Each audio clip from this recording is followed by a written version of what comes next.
नमस्कार, दिन भर की चुनिंदा खबरों के साथ मैं हूं अमीन लीला। बस्तर की बात में आपका स्वागत है। आइए सबसे पहले नजर डालते हैं आज की हेडलाइंस पर। महारानी अस्पताल में मरीजों की दिनों दिन बढ़ रही भीड़। ओपीडी में एक ही कक्ष में सभी प्रकार के मरीज। सोशल डिस्टेंसिंग में हो रही परेशानी। 10वीं और 12वीं की बोर्ड परीक्षाएं 4 मई से स्थगित। विषयों के लिए शिक्षा अधिकारियों को जारी किए गए दिशा निर्देश। राजस्थान से बस्तर रोजगार के लाए मजदूरों को घर जाने की सता रही चिंता, कहा परिवार वालों की आ रही है याद। और अटल आवास में रहने वाले लोग बिता रहे नरकीय जीवन, तरस रहे बुनियादी सुविधाओं के लिए। और अब खबरें विस्तार से। महारानी अस्पताल में मरीजों की संख्या बढ़ने से सोशल डिस्टेंसिंग बनाए रखने में पुलिस और सुरक्षा कर्मियों को काफी मशक्कत करनी पड़ रही है। एक ही कक्ष में मरीजों के साथ रजिस्ट्रेशन, दवा वितरण और बीपी जांच का कार्य होने से यह समस्या निर्मित हुई है। हर दिन मौसम में आए बदलाव के कारण भी सर्दी, खांसी और बुखार के मरीजों में बढ़ोतरी हुई है। कोरोना वायरस महामारी के इस दौर में हर व्यक्ति न केवल अपनी सेहत को लेकर चिंतित है, बल्कि सहमा हुआ भी है। थोड़ी सी भी खांसी, सर्दी या बुखार हो तो लोगों को ये डर सता रहा है कि कहीं ये वायरस का लक्षण तो नहीं। मौसम में आए दिन बदलाव के चलते लोगों की सेहत बिगड़ रही है। मौसमी बुखार, सर्दी, खांसी, वायरल के चलते महारानी अस्पताल में मरीजों की काफी भीड़ देखने को मिल रही है। अस्पताल में ओपीडी में मरीजों की भीड़ के चलते प्रबंधन को, पुलिस और सुरक्षा कर्मियों को सोशल डिस्टेंसिंग मेंटेन करने में काफी मशक्कत करनी पड़ रही है। गौरतलब है कि महारानी अस्पताल के ओपीडी में मरीजों की भीड़ इसलिए भी है कि एक ही कक्ष में रजिस्ट्रेशन, दवा वितरण, ब्लड प्रेशर आदि की जांच की व्यवस्था है। हम आपको बता दें कि लॉकडाउन के बाद से ओपीडी में नाक, कान, गला, आंख, दांत और फिजियोथेरेपी की सुविधा बंद कर दी गई है, जो अभी तक शुरू नहीं की जा सकती है। कोविड-19 के चलते संदिग्ध मरीजों के लिए अलग से ओपीडी खोली गई है, जहां इस विभाग के कर्मचारी अपनी सेवाएं दे रहे हैं। इस ओपीडी में सर्दी, खांसी, बुखार के मरीजों की ही जांच हो रही है। जो भी कोविड-19 के संदिग्ध है, उनकी भी जांच की जा रही है। बताया गया है कि महारानी अस्पताल में अब तक 70 संदिग्ध व्यक्ति की जांच हो चुकी है और सभी के परिणाम नेगेटिव आए हैं। बस्तर की बात, जगदलपुर। अमृत योजना के तहत बिछाए जाने वाले पाइपलाइन का कार्य आधे में ही बंद होने से नगर के विभिन्न सड़कों के किनारे पाइप बेतरतीब पड़े हुए हैं, जो आने जाने वालों के लिए परेशानी का सबब बन पड़े हैं। कई जगहों पर इन पाइपों से नालियां भी अवरुद्ध हुई है। नगर निगम द्वारा अमृत योजना के तहत शहर को 24 घंटे पानी उपलब्ध कराने का कार्य प्रारंभ किया गया था। शहर के विभिन्न मार्गों को खोदकर पाइपलाइन बिछाने का कार्य किया जा रहा था। लॉकडाउन के चलते ये कार्य पूरा नहीं हो सका है। शहर के विभिन्न सड़कों के किनारे ये सारे पाइप बिखरे पड़े हुए हैं, जिससे आवागमन बाधित होने के साथ ही नालियां भी अवरुद्ध हो रही हैं। जिस एजेंसी द्वारा ये कार्य किया गया था, वो एजेंसी अब गायब है, जिसके चलते ये सारे पाइप सड़क के किनारे और नालियों के ऊपर जमा किए गए हैं। कुछ पाइप नाली में ही समा चुके हैं, जिससे बारिश के दिनों में पानी की निकासी के समय समस्या उत्पन्न होने का खतरा बना हुआ है। नगर निगम द्वारा भी बारिश के पूर्व यदि इन सभी पाइपों को व्यवस्थित रूप से नालियों से हटाकर अन्यत्र नहीं रखा जाता है, तो निश्चित ही सड़कों पर पानी भरने की समस्या निर्मित होने से इनकार नहीं किया जा सकता। अब देखना ये है कि नगर निगम इस समस्या का समाधान कब तक करता है। बस्तर की बात, जगदलपुर। 10वीं और 12वीं बोर्ड की परीक्षा आगामी 4 मई से शुरू हो रही है। परीक्षार्थियों को परीक्षा में कोई परेशानी न हो और सभी परीक्षार्थी परीक्षा में शामिल हो सके, इसे ध्यान में रखते हुए व्यवस्था किए जाने का निर्देश जिला शिक्षा अधिकारी द्वारा प्राचार्य और खंड शिक्षा अधिकारियों को दिया गया है। देश भर में तालाबंदी के कारण इन बोर्ड परीक्षाओं की परीक्षा स्थगित कर दी गई थी। लॉकडाउन के चलते 10वीं और 12वीं की बोर्ड परीक्षा स्थगित कर दी गई थी। लॉकडाउन का द्वितीय चरण 3 मई को समाप्त हो रहा है, जिसे देखते हुए माध्यमिक शिक्षा मंडल द्वारा 4 मई से 10वीं और 12वीं के बचे प्रश्न पत्रों की परीक्षा आयोजित किए जाने के लिए समय सारिणी घोषित कर दी गई है। इसके आधार पर परीक्षा केंद्रों में तैयारी किए जाने के निर्देश भी दिए गए हैं। सभी प्राचार्य और खंड शिक्षा अधिकारियों को डीओ ने दिशा निर्देश जारी कर दिया है, ताकि कोई भी परीक्षार्थी परीक्षा से वंचित न हो सके। जिला शिक्षा अधिकारी BR ध्रुव ने हमें बताया, 4 मई से बोर्ड की परीक्षा शुरू होने वाली है। बोर्ड ने जैसे ही समाचारों के माध्यम से सूचित तो किया है, उसके बाद जो परिवर्तन वाला टाइम टेबल भी आ चुका है। इस पर्पज में हमने प्राचार्यों को जहाँ जहाँ विषय से संबंधित ये हैं, और मैंने खास करके विकास खंड शिक्षा अधिकारी को कहा दिया है जिस स्कूल में ये बच्चे हैं उस प्रिंसिपल को अलर्ट कर दीजिए ताकि बच्चे कोई मिस ना करें और परीक्षा टाइम टेबल के आधार पर प्रवेश लें। लॉकडाउन के दौरान परीक्षा स्थगित होने से निश्चित ही विद्यार्थियों को परेशानी हुई होगी, लेकिन अब परीक्षा आयोजित हो रही है। सभी परीक्षार्थी परीक्षा की तैयारी में जुट जाएंगे, ये उम्मीद है। बस्तर की बात, जगदलपुर। अंतर्राष्ट्रीय स्तर पर क्रूड ऑयल की कीमतों में आई भारी कमी के बाद राष्ट्रीय स्तर पर भी पेट्रोलियम पदार्थों के मूल्यों में कमी की उम्मीद की जा रही है। लॉकडाउन के समय में जब पेट्रोलियम पदार्थों की खपत न्यूनतम हो चुकी है, उस समय इनके दामों में कब कमी होगी, इस विषय पर आइए देखते हैं ये विशेष रिपोर्ट। 1986 के बाद अंतर्राष्ट्रीय स्तर पर कच्चे तेल की कीमत सर्वाधिक कम दर्ज की गई है। उल्लेखनीय है कि सोमवार को अमेरिकन बाजार में कच्चे तेल क्रूड ऑयल की कीमत पर बैरल आधा डॉलर से भी कम हो चुकी है, जो अब तक की न्यूनतम मूल्य है। जैसा कि हम सभी को ज्ञात है कि हमारे देश में पेट्रोल प्राइस पर कुल टैक्स भार 55% या उससे भी अधिक होता है। इस दशा में आने वाले समय में पेट्रोलियम पदार्थों के मूल्यों में कुछ कमी आने की उम्मीद बताई जा रही है। हमारे देश में और छत्तीसगढ़ में कुल मूल्य का लगभग 1/3 बेस प्राइस होता है और उसके बाद एक्साइज ड्यूटी और वेट ड्यूटी पेट्रोलियम पदार्थों पर लगाई जाती है। अंत में डीलर कमीशन जो लगभग 3.5 रुपये के आसपास होता है। उसके बाद वर्तमान कीमत पेट्रोल की लगभग 72 रुपये और डीजल की कीमत लगभग 69 रुपये प्रति लीटर है। यह कीमत उस समय से लगभग कांस्टेंट है जब क्रूड ऑयल की कीमत लगभग $120 पर बैरल थी। यदि वर्तमान मूल्य से तुलना करें तो यह 100% से भी कम हो चुकी है। इस बारे में उपभोक्ता क्या कहते हैं, आइए सुनते हैं। जैसे शासन को अभी केंद्र सरकार या राज्य सरकार में जो कच्चा तेल का रेट गिर गया है, तो उससे सरकार को ये चाहिए कि जो तेल इधर मिल रहा है पेट्रोल, उसको भी कम करना चाहिए। बाकी जो सरकारी कर्मचारी उनको तो बराबर हर महीना सैलरी आ रहा है, लेकिन जो आम जनता है उनको ज़्यादा नुकसान हो रहा है क्योंकि उनका फसल बर्बाद हो गया। ना उन लोग का कुल बाहर का आय का कोई स्रोत नहीं है। उनके पास जितना भी अकाउंट में था, सेविंग था, वो पूरी तरह से उनके पास अभी ख़त्म हो गया है अभी जो लॉकडाउन के चलते। तो हम सरकार से अनुरोध है कि वो पेट्रोल डीजल का दाम के थोड़ा राहत देने का कृपा करेंगे।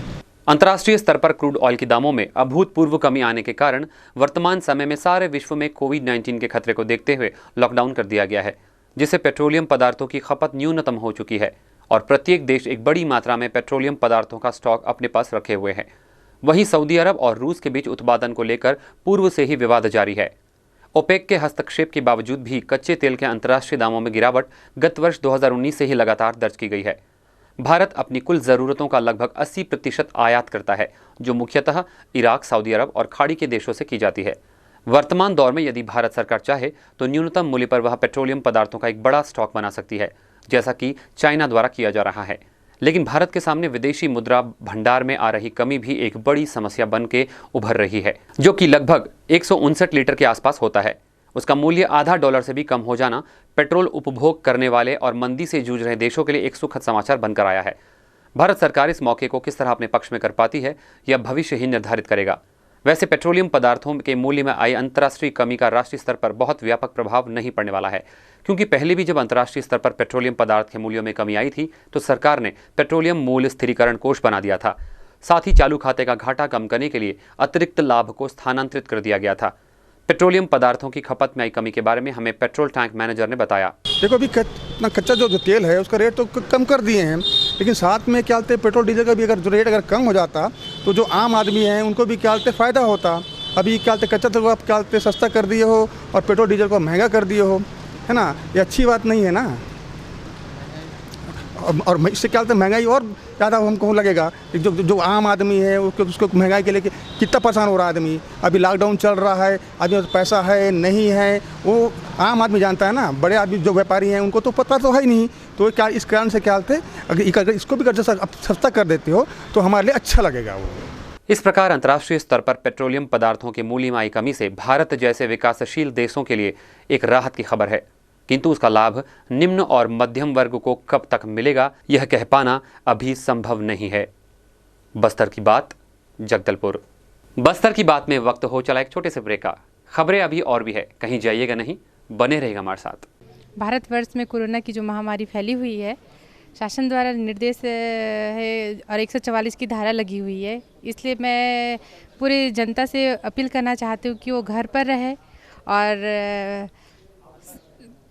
खुद अपने आप को सुरक्षित रखे, ताकि अगर वो यदि घर पे रहते हैं तो आसपास के लोग भी घर पे रहेंगे और इससे बहुत एक अच्छा मैसेज जाएगा, इससे हम सब सुरक्षित रहेंगे। मेरे सभी शहर के बुद्धिजीवी सभी लोगों से मेरा एक अपील है, नगर निगम के अध्यक्ष होने के नाते आज जो कोरोना चल रहा है उसके लिए आप लोगों से निवेदन है कि ज़रूरत बहुत ही ज़रूरी काम हो तब आप घर से निकले, नहीं तो अपने घर में आप आराम करिए, स्वच्छ रहिए, ताकि जो शासन प्रशासन आप लोगों के लिए जो योजना बनाई है घर घर तक पहुंचा रही है उसका आप फ़ायदा उठा करके आराम से घर में रहेंगे। ब्रेक के बाद बस्तर की बात में फिर से आपका स्वागत है। आइए बढ़ते हैं खबरों की ओर। लॉकडाउन के दौरान दूसरे प्रदेश से रोजी रोटी के लिए पहुंचने वाले मजदूरों को ही सबसे अधिक कठिनाई हो रही है। न तो वे काम पर लौट सकते हैं और न ही घर वापस जा सकते हैं। बस्तर में भी ऐसे सैकड़ों मजदूरों को राहत शिविरों में पनाह दी गई है। इन सभी को लॉकडाउन समाप्त होने का इंतजार है। भानपुरी में फंसे राजस्थान के ऐसे ही मजदूरों को प्रशासन द्वारा भोजन और आवश्यक सामग्रियों की व्यवस्था की गई है। इससे सभी मजदूर भी काफी संतुष्ट हैं, लेकिन उनके मन में अपने घर जाने की छटपटाहट साफ नजर आई। बेहतर जिंदगी की आस लिए अपने गांव घरों से निकले प्रवासी मजदूर मीलों दूर देश के विभिन्न हिस्सों में छोटे छोटे रोजगार धंधों में लगे हुए थे, लेकिन कोरोना महामारी के फैलने के कारण विगत 28 दिनों से वे जहां तहां फंस गए हैं। पहले 3 हफ्ते के लॉकडाउन की अवधि को किसी तरह निकालने के बाद वे हर हाल में अपने अपने घर लौटना चाहते हैं। अब 2 हफ्ते के लॉकडाउन 2 ने उनकी बेचैनी बढ़ा दी है। बस्तर अंचल में भी कई प्रवासी मजदूर फंसे हुए हैं। से 27 तारीख में निकले हैं यहाँ से, बेचारे कुछ राजस्थान के हैं, कुछ हरियाणा के, कुछ एमपी के भाई भी हमें रात में 2 बजे पैदल आते हुए मिले। वो भी हमने गाड़ियों में बिठा लिए, 2 गाड़ी हैं, तो ये गाड़ी पकड़ ली 100 किलोमीटर दूर से, फिर वापस लेकर आए हैं। फिर यहाँ ला करके खाना वाना तो बाकायदा दे रहे हैं, लेकिन भाई ये बच्चे लोग हैं, कई ये मासूम बच्चे हैं, एक लेडीज़ भी साथ में, इनके माँ बापों को जो है घर में नींद भी नहीं आ रही है, इनकी वजह से थोड़ी ज़्यादा परेशानी है। ये लोग सब इतने परेशान हैं भाई कि घर कैसे भी पहुंच जाएं। ओडिशा के मलकानगिरी में काम करने वाले राजस्थान के जिला अलवर ग्राम बिनसकपुर के रहने वाले 38 मजदूर 27 मार्च को ओडिशा के मलकानगिरी से 2 ट्रकों में सवार होकर अपने घर गांव के लिए निकले थे, जिन्हें 28 मार्च को भानपुरी में रोक दिया गया और इन सभी को भानपुरी के छात्रावास में ठहराया गया। राजस्थान के 38 मजदूर अपने गांव जाने के लिए आतुर हैं। मजदूरों ने बताया कि 72 घंटे के अंदर जो मजदूर अपने गांव जा सकते थे उन्हें अनुमति दे दी गई थी, लेकिन उन्हें भानपुरी में रोक दिया गया। सभी मजदूरों को भोजन कराने के बाद छोड़ देने की बात कही गई थी, लेकिन अब उन्हें जाने नहीं दिया जा रहा है, जिससे उनके घर वालों की चिंता बढ़ गई है। इनमें शामिल एक महिला की तबीयत खराब हो गई है, उसका उपचार महारानी अस्पताल में चल रहा है। इस दौरान इन मजदूरों में शामिल मोहम्मद राहुल और उनके साथी ने हमें बताया, उड़ीसा से आया, राजस्थान जा रहा था। अच्छा, क्या से आ रहे थे? ट्रक गाड़ी है 2 ठो, 12 चक्का। 27 तारीख में निकला तो 28 तारीख में भानपुरी पकड़ लिया हम लोग। अच्छा, भानपुरी में आपको पकड़ लिया? हाँ, भानपुरी। 2 ट्रक में आप लोग? हाँ, वहाँ अभी हॉस्टल में रखा हुआ है हम लोग। हाँ, तो वहाँ पे खाने पीने की व्यवस्था? खाना पीने का हो रहा है व्यवस्था, लेकिन ऐसा फिर भी घर जाना चाहता है हम लोग। हाँ, वहाँ बीवी बच्चा परेशान है। आपकी पत्नी का तबीयत ठीक है? हाँ, वो तो ठीक है, लेकिन फिर भी छोड़ नहीं रहा है यहाँ से।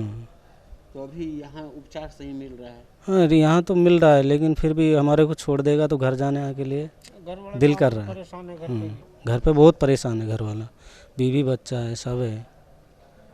अच्छा, आपका नाम? रफ़ी मोहम्मद। उड़ीसा में क्या करते थे? उड़ीसा में JCB operator, JCB driver, Malkangiri. तो वहाँ से कब निकले थे? वहाँ 27 तारीख को निकले थे। अच्छा, 28 को सुबह में यहाँ पे पकड़ लिया भानपुरी में। तो तब से आप हॉस्टल में हैं? हाँ, हॉस्टल में जब से। बाकी खाने पीने की सुविधा है, लेकिन हम घर जाना चाहते हैं, लेकिन घर जाने नहीं दिया जा रहा है। हमारे पास अपना गाड़ी है, फिर भी हमको रोक के रखा है। उस टाइम 72 घंटे का टाइम दिया था। पूरे देश में लॉकडाउन लगा हुआ है। वो बात तो ठीक है सर, उस टाइम केंद्र सरकार द्वारा आदेश भी जारी किया गया है कि जो जहाँ पे हैं मजदूर वहीं रहें, वो बात तो पूरी व्यवस्था की जाएगी। वो उस टाइम केंद्र सरकार का भी नियम था कि 72 घंटे में अगर कोई जाना चाह सकता है अपना साधन से तो जा सकता है, लेकिन उस टाइम हमको 24 घंटे हुआ तो टाइम दिए हुए, तो हमारे पास 48 घंटे थे, तो फिर भी हमको रोक कर रखा। गौरतलब है कि लॉकडाउन में सबसे अधिक परेशानी दूसरे प्रदेश से आए मजदूरों को ही उठानी पड़ रही है। उम्मीद है प्रशासन ऐसे मजदूरों की समस्या का निराकरण शीघ्र करेगा। बस्तर की बात, जगदलपुर। जिला दंडाधिकारी डॉक्टर अयाज तंबोली के निर्देशानुसार लॉकडाउन के दौरान जगदलपुर शहर और जिले के सभी नगरीय क्षेत्रों में दुकानों का संचालन का समय सुबह 9 बजे से शाम 5 बजे तक निर्धारित किया गया है।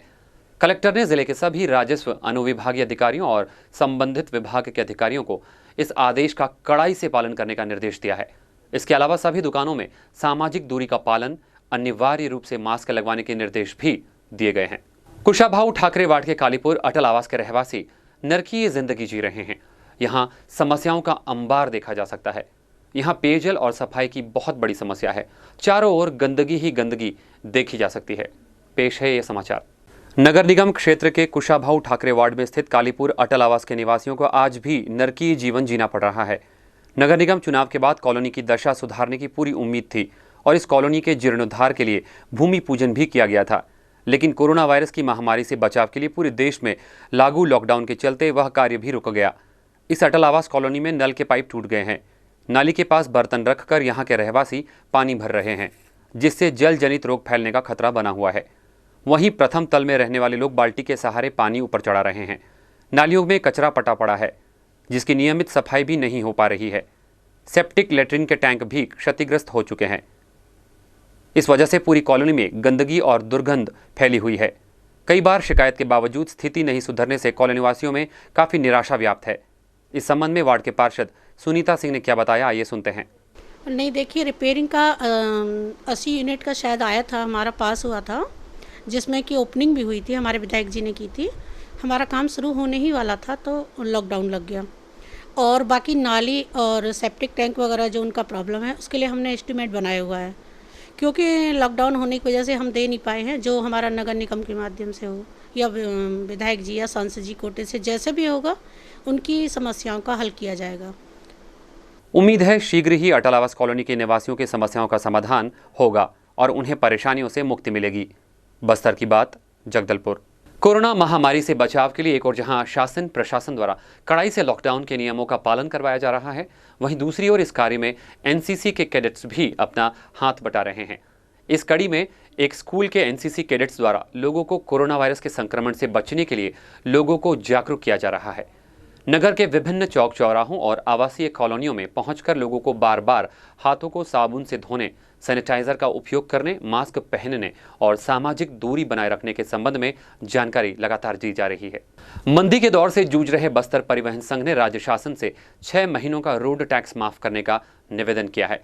लॉकडाउन के चलते ट्रांसपोर्टरों के सम्मुख भी रोजी रोटी की समस्या आ खड़ी हुई है। राज्य के सबसे बड़े ट्रांसपोर्ट संगठन बस्तर परिवहन संघ ने मुख्यमंत्री के नाम एक पत्र प्रेषित किया है, जिसमें उन्होंने मुख्यमंत्री और परिवहन मंत्री से 6 महीनों के रोड टैक्स को माफ करने का निवेदन किया है, जिससे मंदी के दौर से जूझ रहे ट्रांसपोर्टरों को कुछ राहत मिल सके।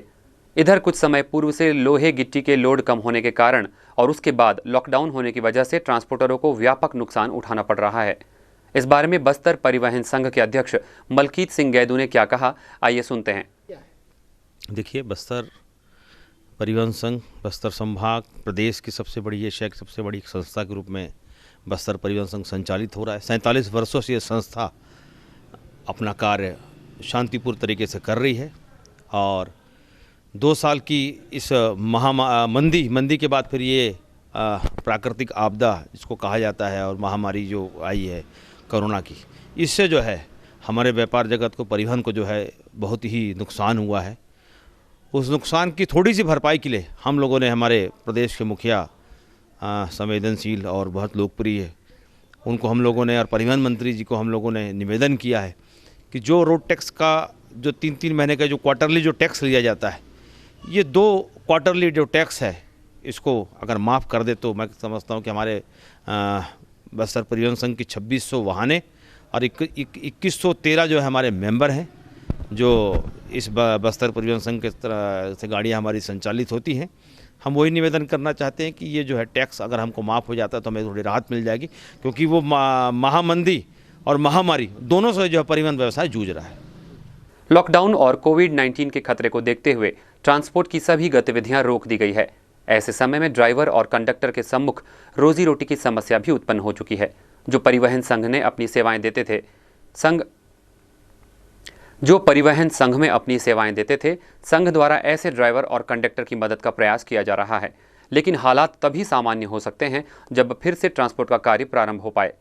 बस्तर परिवहन संघ लंबे समय से परेशानियों से जूझ रहा है। इसके पहले भी संघ में तालाबंदी हो गई थी। उसके बाद संघ अपने आप को फिर से स्थापित करने में लगा हुआ था, किंतु लॉकडाउन के बाद से संघ मंदी की परेशानियों से फिर जूझ रहा है। बस्तर परिवहन संघ द्वारा रोड टैक्स माफ करने को लिखे गए पत्र पर राज्य शासन क्या निर्णय लेगा, इसका भविष्य में ही पता चलेगा।